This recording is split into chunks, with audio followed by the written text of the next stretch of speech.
So you've been back a few matches now, Evan. Are you fully back into the flow of it? You seem to be. I wouldn't say fully, but slowly getting there. I think, you know, it's every day is a little bit better, which is a positive thing. And last couple games been able to contribute a little more and help out and play some better hockey. So it's good to get back in the swing of things.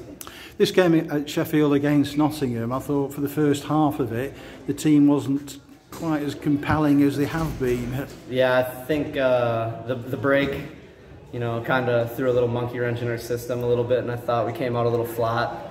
We were lucky to be 0-0 and then 1-1. So it was one of those games where, you know, obviously good teams find ways to win, and it wasn't our prettiest game, that's for sure, but we were able to chip away, get some goals, and then finally in the third, I thought, you know, guys started finding their little rhythm, momentum, and we were able to score some quality goals. Obviously, you need to be consistent through the second half of the season, but when you look at Guildford, they're giving so little away at the moment. In your mindset, how do you see all this panning out?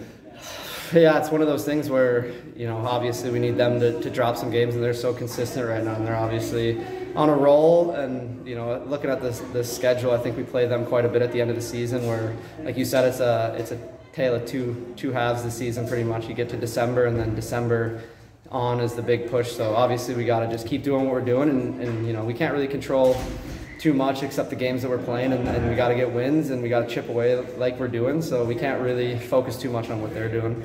Those games against Guildford might be the key to the whole title, mightn't they? Yeah, like I think they lost their first game of the season, and the other two games they've lost are to us, so it's, you know, obviously we can't be taking them lightly, and we can't be taking other teams lightly that come in, because, you know, obviously we got to assume Guildford's going to be continuing their hot streak, and we got to continue ours. Yeah.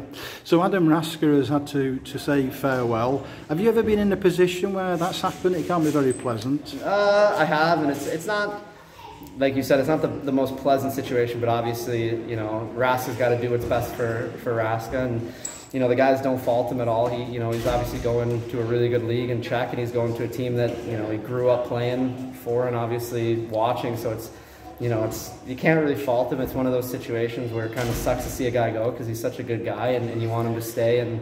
But it's just it's a tough position. Everybody wants to play, and they want to be in the game. And obviously with how many guys we had, somebody's got to sit out. Where it's, I don't want to say it's unfair, but it's, you know, it's just part of the game. But it sucks to see Adam go. I really enjoyed having him. He's a great guy, and he's gonna be missed. Okay. Finally, over New Year's, you've got Manchester. They do quite well against the big teams, don't they? Yeah. What do they like to play against? You know, obviously, like you said, they've done good against the good teams. They swept, I think, Belfast earlier a couple of weeks ago, maybe a month ago. But yeah, they're a tough team. They're obviously playing a lot better than they were at the beginning, and it's one of those teams, like I said, you know, we can't take them lightly. Manchester's a tough place to go into, and we got to be prepared for those two games. Excellent. Thanks.